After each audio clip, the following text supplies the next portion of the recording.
I'm here with Calvin Schnure, NAREIT Vice President of Research and Industry Information, and we're going to be talking about the manufacturing and industrial sectors. So Calvin, what's the latest news on the manufacturing sector? The Federal Reserve recently reported that manufacturing output rose a half percentage point in July. Now that's a reasonably good number, but this comes after a period where we've had a bunch of short-term volatility. The picture, if you take a little bit longer perspective, is we have some choppy moves or in a modest recovery. We've seen manufacturing output rise 5% over the past year. Now that's enough to bring it most of the way back from where it fell in the Great Recession, but it's still 5% shy of the peak. We can take a look at the first chart we have here, and this shows manufacturing production over the past 22 years. And you can see it fell very sharply in the Great Recession and has risen quite a bit, but it's still not quite back to where it was prior to the recession. The latest monthly numbers are not that unusual. You see some volatility. Some of the recent news has been with auto manufacturing because the car companies, auto production is up 26% over a year ago. So they are really ramping up, and the month-to-month change in production schedules affects these aggregate numbers a fair amount. All right, so with that being said, how's that affecting the outlook for manufacturing? Well, the outlook has slowed a bit. We've seen the global economy slowed down in the spring, in part because of the debt troubles in Europe. Lately, we've had some concern about the U.S. fiscal cliff, and the manufacturing sector is not immune to the macroeconomic trends. What we can see right here is the ISM survey. This is the purchasing manager's survey of the outlook for manufacturing. And the line across the middle there is 50, which is the dividing line between half of them say it's expanding, half of them say it's contracting. So you can see going from some fairly robust numbers through 2011, it's tapered off. So it's really in a no man's land where the manufacturing firms are saying they're uncertain, which is not surprising given the overall macro outlook. Now, I'd be a little bit more concerned about this if the fundamentals weren't reasonably solid.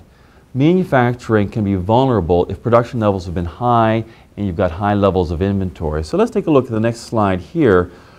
You can see that manufacturing inventories are in line with sales. This is the inventory sales ratio. So in 2009 and 2010, as sales really fell and inventories built up, you had a huge spike.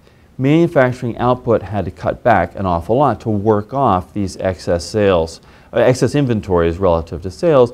And the past year and a half or two, it's been moderately in line with where it was over the prior decade. The middle of the 2000s, the inventory got particularly tight. We're a little bit above that, but there's no overhang that would cause problems for the firm. So they're not going to have to cut back production sharply because they're already reasonably close in line with sales. So does that mean then the medium-term outlook for manufacturing is stable? That's right.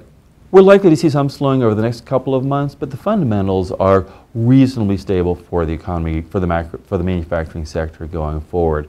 As a matter of fact, if we look at the next slide here, this is looking at where capacity utilization is relative to its long-term trends. And that solid line across the middle there is the average over the past 22 years. So capacity utilization has actually come back about in line with its long-term average. So what that means is further increases in production are going to need further investment, further purchases of equipment, further capital spending, and these are the types of business activity that cause self-reinforcing virtuous cycles in the macroeconomy. So the economy had not been hitting on all cylinders. We're likely to see those other cylinders, particularly from manufacturing, business investment, becoming more important in the recovery, probably in 2013 and 2014. So let's bring it home. What does this mean for industrial REITs? Well, the industrial sector saw some slowing in the second quarter. Occupancy rates continued to edge up. We did see further gains. There was absorption in the sector, but rent growth decelerated a bit, was a bit slower, which isn't surprising with the economy starting to slow overall. Now, we do see a new development pipeline building. There is construction that's going on. If you have a modest re-acceleration of the economy next year, as we expect, then this new development is going to be perfectly in line. It's not going to cause any overhang. It's consistent with good growth in the sector in 2013, 2014. The biggest risk for the sector would be if, whether it's the factors in Europe or the U.S. fiscal cliff or energy costs spiking, something else derailing the U.S. recovery, then the industrial sector is not going to escape that either. We don't see that as the most likely scenario, but it is the one risk that we see out there. Calvin, thank you again for joining us. My pleasure, Matt. For more on this and other REIT news and analysis, be sure to visit REIT.com.